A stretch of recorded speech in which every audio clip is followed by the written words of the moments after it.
there's some very useful applications for the law of cosines. Many of the examples I've shown you so far are just solving triangles, but that can be applied to many different situations.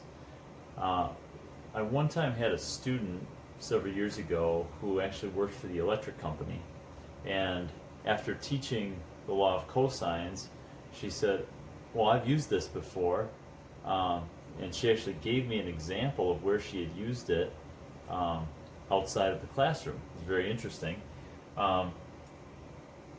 They were trying to run some cables between two electrical poles that were out in the middle of a swamp. And they needed to know how much cable to use, what the distance between the two poles was. And so she went out with her crew, whatever, and they put on their waders and they were going to wade out into the swamp. Now this ended up being like, I don't know, quarter mile, half mile is a long distance. And they went out with their surveying equipment out to the first pole, and then measured the distance using their lasers, whatever their range finding instruments, and found the distance between them. But she sat back at the truck and on the road, not having waded through the swamp for a quarter mile or half mile, whatever it was, and was able to come up with exactly the same measurement within maybe 2 or 3 feet, simply by using the law of cosines. And so she didn't have to go out and get dredge through the swamp, back and forth with the waders on. She just sat in the comfort of her truck and did a little calculation and had it figured out. Now here's the information. Now I'm going to make up some of these values because I don't remember exactly the numbers that she gave. Maybe she didn't even know at the time when she told me. But it was an interesting example. And so consider from the truck here, the distance. You could measure the distance to each of the poles individually, okay, using a laser measuring tool, right? Just like when I'm hunting, I use a little range finder. It's a little handheld laser thing. It measures yardage. You do the same sort of thing. Surveyors use the same sort of equipment, just probably more expensive. And so let's say you measured the first pole at, let's say it's at 0.45 miles. So it's just under half a mile. And the second pole is out there, maybe that's at 0.65 miles. Okay, so it's further away. It's obviously on an angle. They're going, it's not parallel to the road necessarily. If it was parallel to the road, this might be an even easier problem. And so the goal is to find the distance between the two poles, the third side of the triangle. Well, there's one piece of information that's very important that she was able to determine using her equipment, and that's the angle between the two, the line of sight angle between the two poles as measured from the truck at the road. And let's say that angle is, let's go with a 20 degree angle.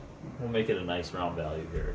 It's probably a little more detailed than that. They probably have, degree, minutes, seconds, all the way down, to the details. But we'll just go with a 20 degree angle. The numbers aren't as important as the process here. And so the goal is to find this opposite side. Well, it doesn't matter what I label these. I'll just label the vertex at the road as A. That means the side opposite that is little a, right? Then the other two angles would be B and C, but those aren't really important. It doesn't really matter because we're not going to need them. All we really need is the distance between the two. Now I'm not going to solve the entire triangle because that's not the goal of the problem. We have the tools necessary to do that, but really all I want to do is find that opposite side, that side between the two poles. And so I'm going to label these sides here. The 0.65 side is little b, and the 0.45 side is little c, because that's opposite those angles. All right. So now we're going to use the law of cosine, and I need to use the form of the law of cosines that includes angle A because that's the angle we know.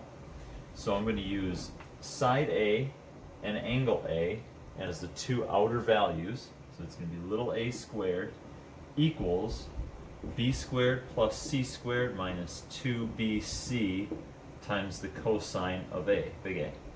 All right, that's going to be my law of cosines for this problem.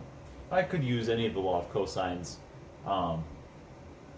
if I had relabeled this a different way. The labeling is arbitrary, which is why there's 3 laws of cosines for us to choose from.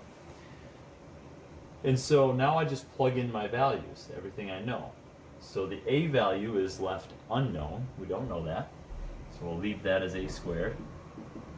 The B value is 0.65, so we'll go 0.65 squared.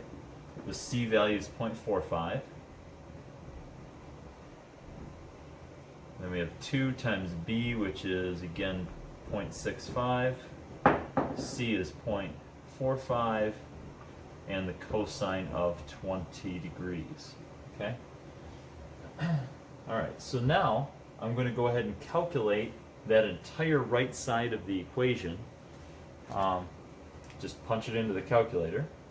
So I get 0.65 squared plus 0.45 squared minus 2 times 0.65 times 0.45 times the cosine of 20 degrees.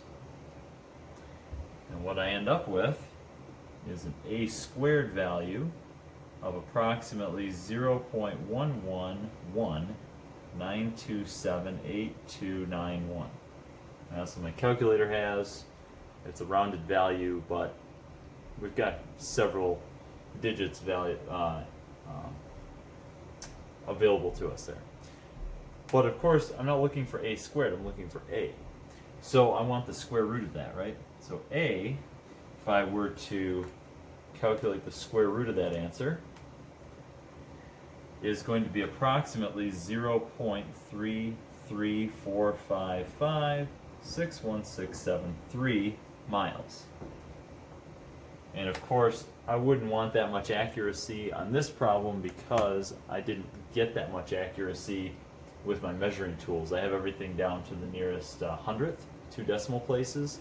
So I would round it off to the same place, which is, in our case, approximately 0.33 miles. Now when we're measuring in miles, we'd really want to use more decimals. We want more precision. And I assumed the instrumentation that this student had used was giving more detail than what I have just thrown up here on the board.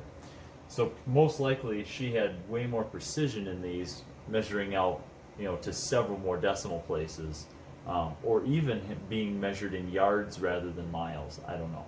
I'm just throwing out some values here. So this is not a truly accurate value. If you were running wire between 2 poles, you'd want to get more accurate than 0.33 miles.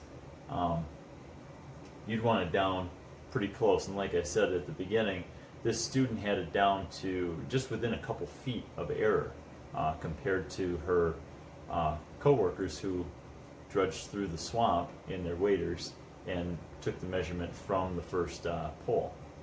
And so this ended up being a very useful tool, and had her coworkers known about the law of cosines, could have saved themselves quite a significant amount of work and time. And of course, I'm sure she shared that with them and kind of showed off her math skills. So kind of an interesting problem, and of course, there are many other applications for the law of cosines. We can look for, surveying is a big one. Triangular sections of land, but there's other things as well, and you'll see many examples in the homework for this section, and also perhaps in in your career or in your everyday life, wherever you may need it. So lots of applications for both the law of cosines and the law of sines. Pretty useful stuff.